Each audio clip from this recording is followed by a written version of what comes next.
धन रंकार जी, सत्संगत जी, दास का सौभाग्य आप ऋषियों मुनियों के चरणों में उपस्थित हुआ।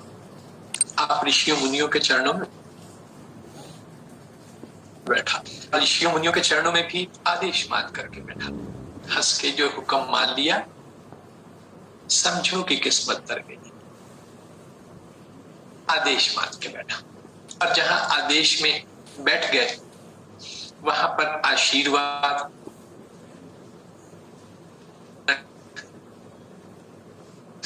आपने चरणों में बिठाया। विशेषकर दास शुक्रगुजार है महात्मा जय सिंह जी, महात्मा गुप्ता जी, संयोजक महात्मा, जिन्होंने ये चरणों में बैठने का सुअवसर दिया।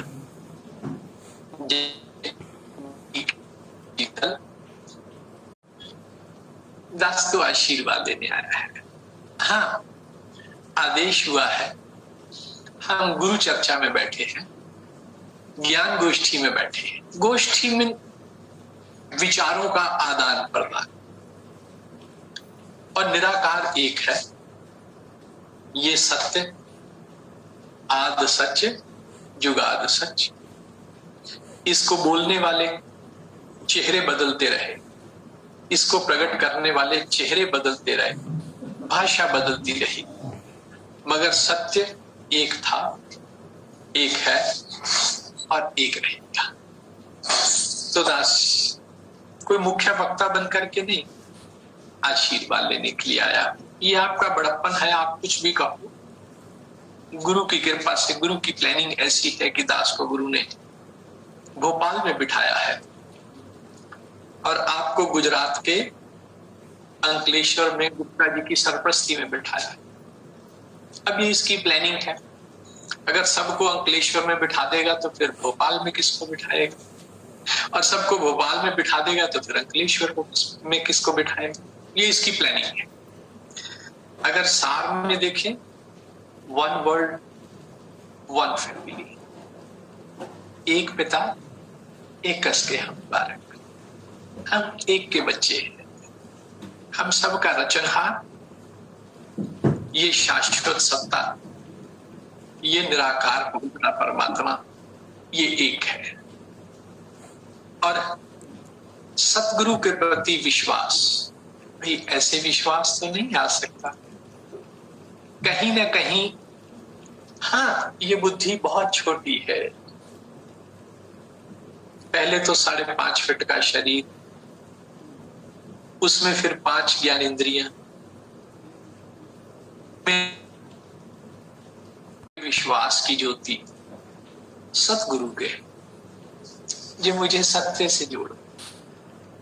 गुरु तो दुनिया में बहुत है, अपने पास समय सीमित है ना, इसलिए सामने ही बात करनी पड़ेगी।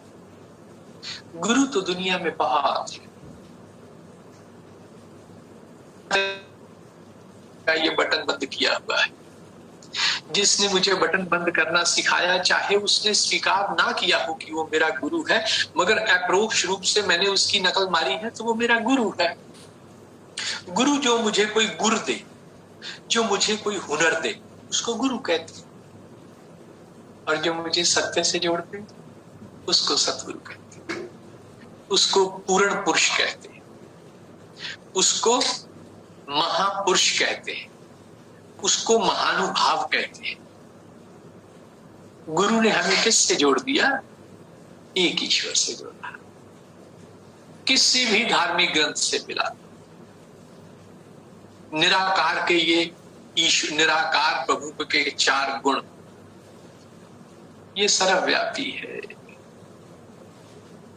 इसका कोई आकार नहीं, ये इसमें कभी कोई परिवर्तन नहीं होता। ये एक है। ये ईश्वर के कैरेक्टरिस्टिक्स है, ईश्वर के गुण है। अब देख ले, हमें सतगुरु ने ऐसी परम सत्ता से ही जोड़ा है जो एक है, इसके समानांतर और कोई नहीं। ये निराकार है, इसका आकार नहीं है। हम महाआरती में कहते हैं ना कि तुम हो एक अगोचर, आंखों से नहीं। ये देही, ये आंखें, ये तो माँ बाप से मिलती है। ज्ञान को देखने वाली आंखें, ईश्वर को देखने वाली आंखें, प्रभु को देखने वाली आंखें सतगुरु देता है। सतगुरु, यही सतगुरु की पहचान, जिसके लिए शहनशाह जी ने अवतार वाणी में कहा कि ये 9 चीजें दृष्टमान है, जिसको कहते माया है।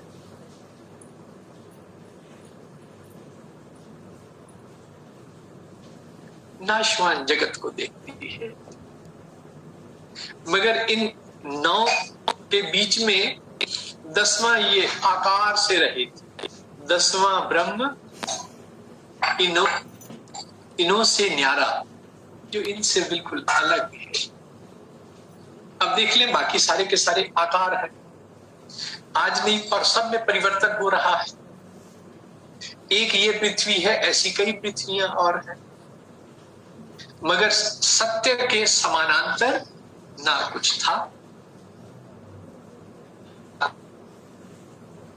यही सतगुरु की पहचान है, जो मुझे सत्य के, जो मुझे परम ज्योति के, जो मुझे शाश्वत चेतन सत्ता के दर्शन करवाए, वो सतगुरु।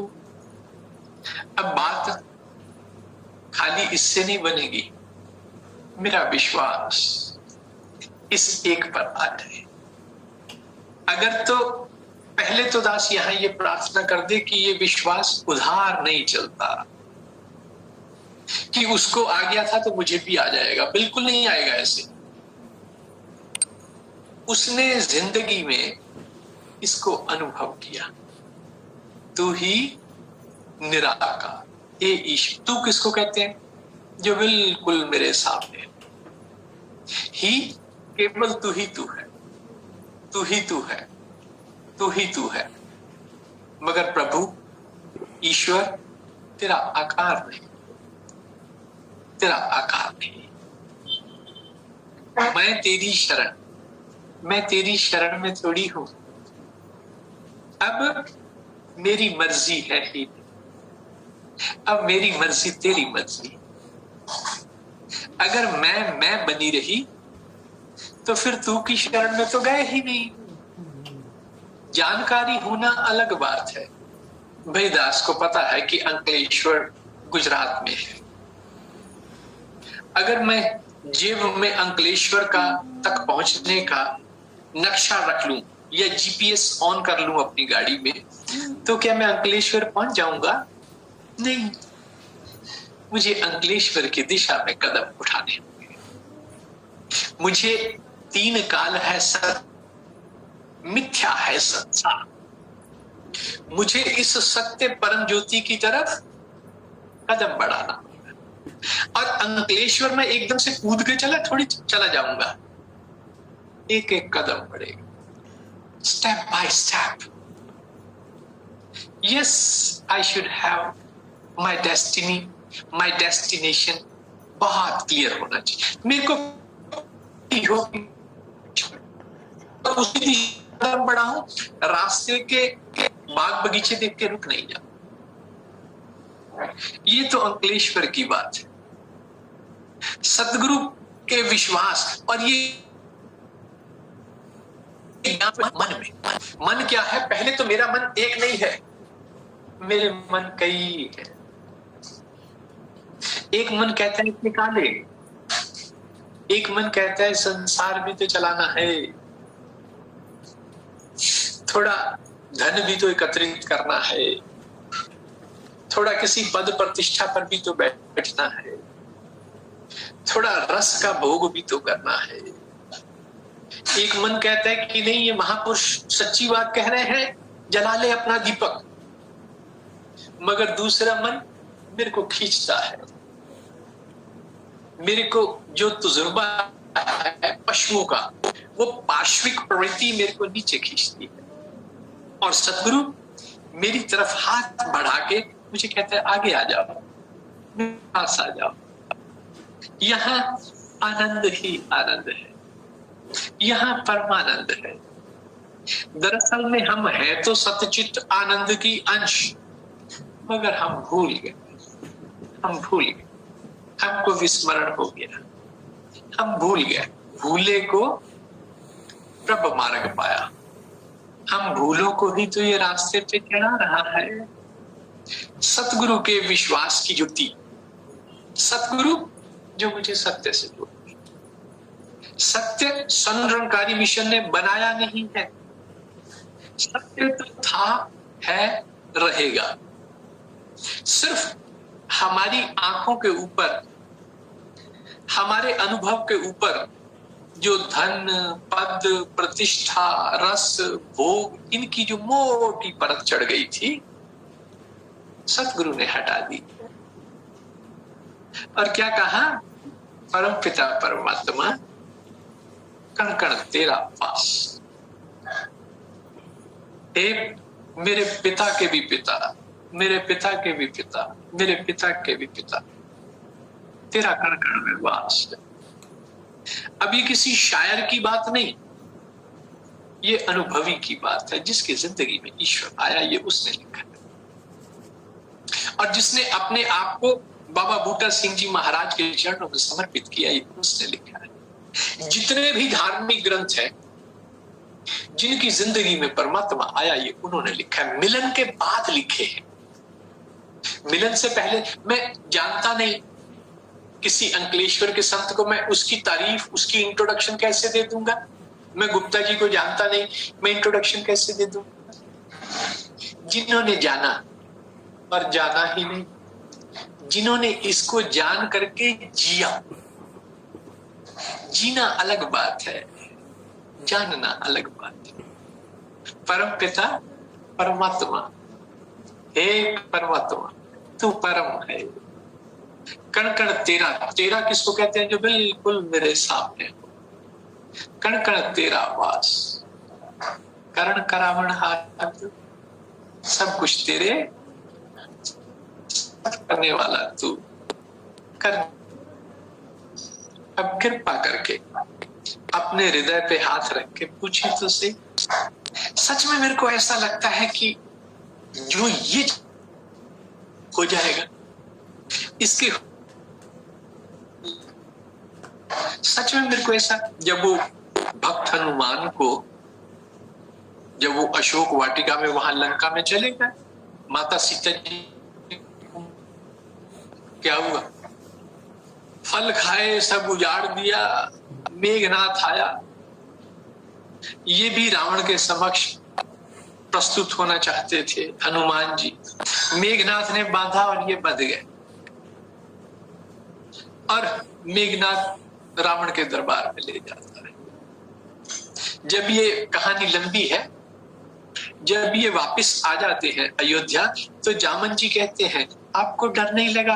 आपके हाथ बंधे हुए थे, आपका शरीर बंधा हुआ था और आप रावण की नगरी में थे, वो आपको कुछ भी कर सकता था, आपको डर नहीं लगा? हनुमान का जवाब था, मेरे हाथ बंधे थे,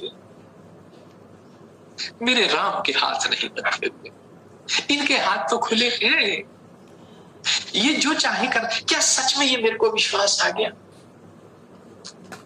अगर ये विश्वास आ गया तो फिर समझ लेना कि सतगुरु के ज्ञान की ज्योति मेरे मन में जल गई। मन है एक थिंकिंग प्रोसेस, जो सोचता है, यहां तक कि रात को पता नहीं किस चीज से सपने, और जो सोच दिन भर करेगा वही तो रात को सपने आएंगे। दिन भर अगर ये धन, पद, प्रतिष्ठा, इनको करना है, मगर करते हुए ये मैं अलग हूं, करने वाला अलग है, करने वाला अलग। मैं तो तीन काल सत्य हूं, मैं सत्य की अंश हूं।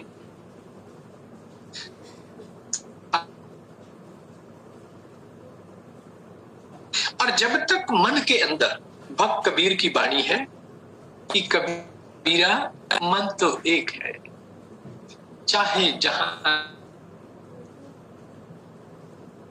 चाहे लिपटे विषय रस, चाहे भक्ति दृढ़ाए। कहते तेरे पास thinking power, you can think one thing at a time. तू एक बार में एक ही बात सोच सकता है। अब ये आजादी तेरे पास है। तूने अपने आप को किससे मिलन करना है, किससे जोड़ना है।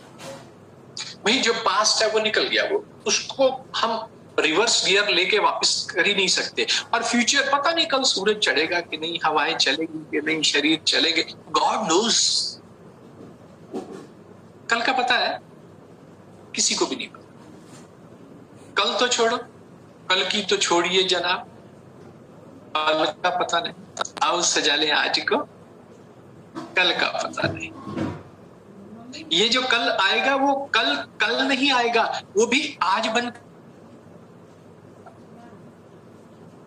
तो एक है। चाहे जहां लग, आजादी है, आजादी है। तो इंग्लिश की कहावत है, you think around you reach around. जो तुम सोचते रहोगे वहां तुम पहुंच जाओगे। सच में मेरी चेतनता इस ईश्वर को सोचती ही नहीं, जहां देख इसको दिखती है, जहां देखा तहां गावा। इसको नो, जो आज नहीं तो कल, जो विनाशी है उनको हटा के अविनाशी को दिखती। कबीरा मन तो एक है, एक है। चाहे जहां लगाए, तेरे पास आजादी है, तू जहां मर्जी लगा ले इसको। चाहे लिपटाए विषय रस, विषय शब्द किससे बना है, विष से बना है। विष किसको कहते हैं, जहर को कहते हैं। कहते चाहे तो तू उठा के जहर पी ले, चाहे भक्ति दिलाए, या तू अपने आप को भक्ति की तरफ ले चल। भक्ति के लिए दो ही चीजें चाहिए, इधर भाव और सामने भगवान। देख लो, जो सतगुरु ने हमें जिस प्रभु ईश्वर की जानकारी करवाई, मेरे सामने है या नहीं। कुरान पाक कहती है कोई ऐसा स्थान नहीं होता जहां तीन जने बात करते हैं और चौथा बीच में मैं शामिल नहीं होता। ये अल्लाह ताला मेरी शाहरग से भी नजदीक है। ये मेरी आंखों के, भी हम अपनी आंखों को शीशे से जोड़ दें तो हम अपनी आंखें देख थोड़ी पाएंगे, क्योंकि वो शीशे के इतनी नजदीक आ गई। ये मेरे इतने कि तुझको इतना करीब पाता हूं कि तुझे देखना भी भूल जाता हूं। तू मेरी जिंदगी है, तू मालिक, तू खालिक मेरा। यही तो ज्ञान है। तुझ आगे, मैं तेरे आगे अरदास करता। अरदास वही अरदास है जिसमें केवल केवल और केवल परमात्मा। अब मेरी जिंदगी का बुरा और अच्छा समाप्ति हो गया, ना कोई दुख है ना कोई सुख है, समरस हो गया। अब तेरी लहर को एहसास हो गया कि लहर इसलिए है कि समुद्र है, और समुद्र अनंत है, अनंत है, अनंत है। बख्श लेना, समय तो आगे निकल गया। आप दयालु है, कृपा आपने चरणों में बिठाया। कोटम्बार आप गुरु की बख्शी हुई विशेष पवित्र आत्माएं, blessed souls, pure hearted soul. दास कोटम्बार आप भाई बहनों, ऋषियों मुनियों के चरणों में नमन होते हुए बस यही कहेगा, आप दयालु हैं, कृपालु हैं, आपने चरणों से लगाया है, लगाए रखना। साथ संगत जी प्यार से कहिए, धन रंग का जी।